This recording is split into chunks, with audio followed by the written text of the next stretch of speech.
کرنا ہے اور اس طرح بھی. اب مسا کرتے وقت گردن کا جب مسا کرتے ہیں تو بعض لوگ گردن تک گلے تک لے آتے ہیں.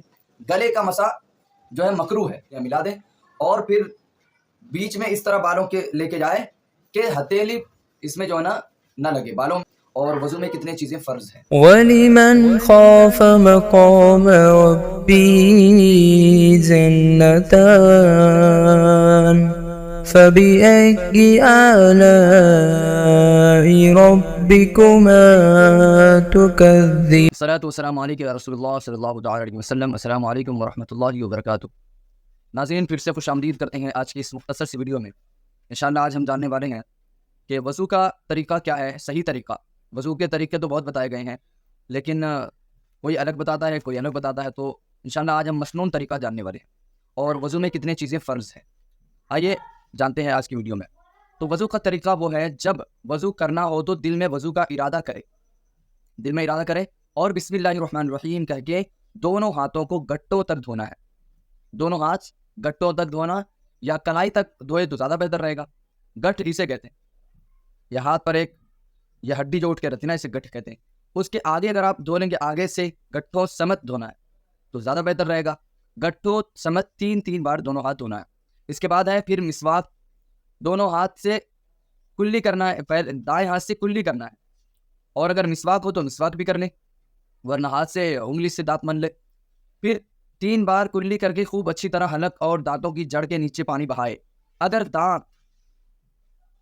دانت یا تالو میں کوئی چیز چپکی ہو اسے چھڑا لے. پھر دائیں ہاتھ سے 3 بار ناک میں پانی چڑھائے. ناک میں پانی کہاں تک چڑھانا ہے؟ نرم ہڈی تک. 3 بار ناک میں پانی چڑھانا ہے دائیں ہاتھ سے, اور اچھی طرح ناک صاف کریں. دائیں ہاتھ سے جب پہلی دفعہ پانی چڑھائیں گے تبھی جو ہے نا آپ کو ناک صاف کرنا ہے. ایسا نہ ہو کہ 3 دفعہ جو ہے پانی چڑھا لیا ناک میں, اور پھر تیسری بار کے بعد جو ہے آپ ناک صاف کر رہے ہیں. اس کے بعد ہے دونوں ہاتھ سے چہرہ دھونا ہے. چہرہ کسے کہتے ہیں پہلے یہ سمجھ لیجیے. چہرہ دھونے سے مراد, کچھ لوگ جو ہے نا خالی اس طرح سے منہ دھو لیتے ہیں, ہو گیا. اب منہ بولا جا رہا ہے, منہ تو اصل میں اسے بولا ہی نہیں جاتا ہے, اسے کہتے ہیں چہرہ. منہ بولتے ہی اسے, یعنی دانت صاف کرنا. صبح میں دانت صاف کرتے ہیں ہم, وہ منہ ہو گیا جسے ہم بولتے ہیں. تو ہم جو بول رہے ہیں کہ منہ دھونا, عام عوام الناس میں یہ مشہور ہے کہ منہ دھونا چاہیے. کلی کرنے کے بعد, ناک میں پانی ڈالنے کے بعد منہ دھونا. منہ دھونا نہیں ہے, اصل میں چہرہ دھونا ہے. چہرہ کہتے ہیں پیشانی سے لے کر تھوڑی کے نیچے تک, جہاں پہ گلا شروع ہوتا ہے وہاں تک, اور ایک کان کی لو سے دوسرے کان کی لو تک دونوں چہرہ دھونا ہے مکمل طور پہ. یہ چہرہ ہو گیا. اسے 3 بار دھونا ہے. اور ہم بتانے والے ہیں کہ وضو کے متعلق قرآن میں کیا بات ثابت ہے. قرآن سے کوئی ایک آیت ہم بتانے والے ہیں. تو یہ ہو گیا چہرہ دھونا. اس کے بعد ہے دونوں ہاتھ کہنیوں سمت دھونا. پہلے ہاتھ تو گٹوں تک دھو لیا ہم, اس کے بعد چہرہ جب دھوتے نا, اس کے بعد جو ہے نا کہنیوں سمت, کہنی کہتے ہیں اسے, آدھا ہاتھ جہاں ختم ہوتا ہے نا اسے کہنی کہتے ہیں. کہنیوں سمت 3 بار دونوں ہاتھ دھونا ہے. بات کلیئر ہو گئی. اس کے بعد دھونا ہے, اس کے بعد جو ہے نا سر کا مسا کرنا ہے. چوتھائی سر کا مسا. سر کا مسا اسے کہتے ہیں کہ آپ بھیگا ہوا ہاتھ سر پر پھیرنا ہے.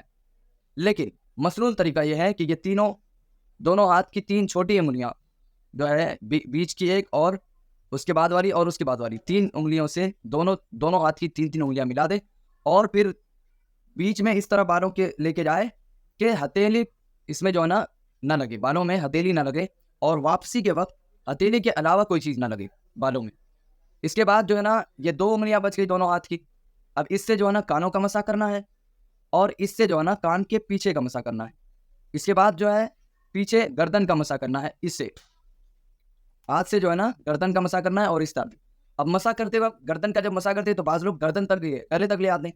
گلے کا مسا جو ہے مکروہ ہے, وضو میں مکروہ میں شامل ہو جاتا ہے. تو گردن کا صرف مسا کرنا ہے, ہو گیا. گلے کا مسا نہیں کرنا ہے. بات کلیئر ہو گئی. اس کے بعد دونوں پیر ٹخنوں تک دھونا ہے. ٹخنوں تک دھونا ہے.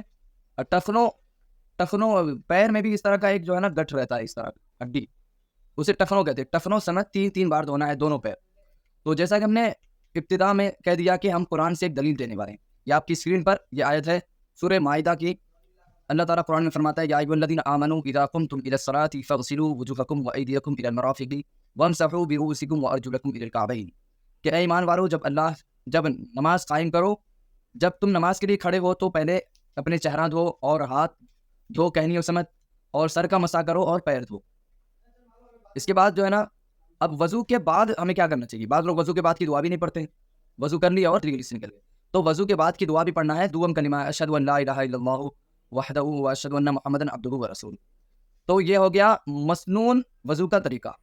امید ہے آپ کو آج کا یہ جو درس ہے وہ سمجھ میں آ گیا ہے۔ جیسا کہ ہم نے پچھلی ویڈیو میں بتایا تھا کہ بدعت کسے کہتے ہیں، تو اس بارے میں مختلف احباب الگ الگ تبصرے کر رہے ہیں، تو میں بتا دوں میلاد بھی جو ہے نا بدعت حسنہ ہے۔ ہر وہ چیز جو بدعت حسنہ ہے اس سے آپ کو اگر کوئی روکے تو آپ بالکل ان کی باتوں میں نہ پڑیں۔ سنی صحیح العقیدہ جو لوگ ہیں ان کے پاس بدعت حسنہ کر سکتے ہیں، انہیں تو یہی نہیں پتا ہوتا کہ بدعت کہتے کسے، بدعت کے اقسام پڑھے نہیں۔ آپ اگر کوئی چیز کے ماہر ہے، اگر میں اس کے متعلق آپ کو سوال کروں گا تو آپ اس کے اقسام بتائیں گے پہلے۔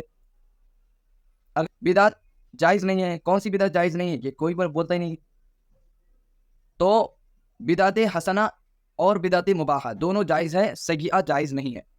یہ میں پھر سے کہہ دے رہا ہوں کہ بدعت مباحہ اور سیئہ، مباحہ اور حسنہ دونوں جائز ہے، اور جو ہے سیئہ جائز نہیں ہے۔ بات کلیئر ہو گئی؟ وضو کے فرائض جو ہوتے ہیں، وضو کے فرائض، میں نے کہا کہ وضو کے فرائض بھی بتاؤں گا، تو وہی ہے جو وضو کیے ہم لوگ، چہرہ دھونا، ہاتھ دھونا اور مسح کرنا، پیر دھونا، یہ جو میں قرآن کی آیت بتایا نا آپ کو، یہی اسی کو جو ہے نا وہ فرائض وضو کہتے ہیں۔ یعنی اگر پوچھے وضو کے فرائض کتنے ہیں تو سمپل سا جواب ہے 4 ہے۔ کیا کیا ہے؟ چہرہ دھونا، ہاتھ کہنیوں سمیت دھونا، اور سر کا مسح کرنا 1 بار، 3 بار ٹخنوں سمیت پیر دھونا، یہ ہے فرائض وضو۔ انشاءاللہ ملتے ہیں اگلے ویڈیو میں، تب تک کے لیے خدا حافظ۔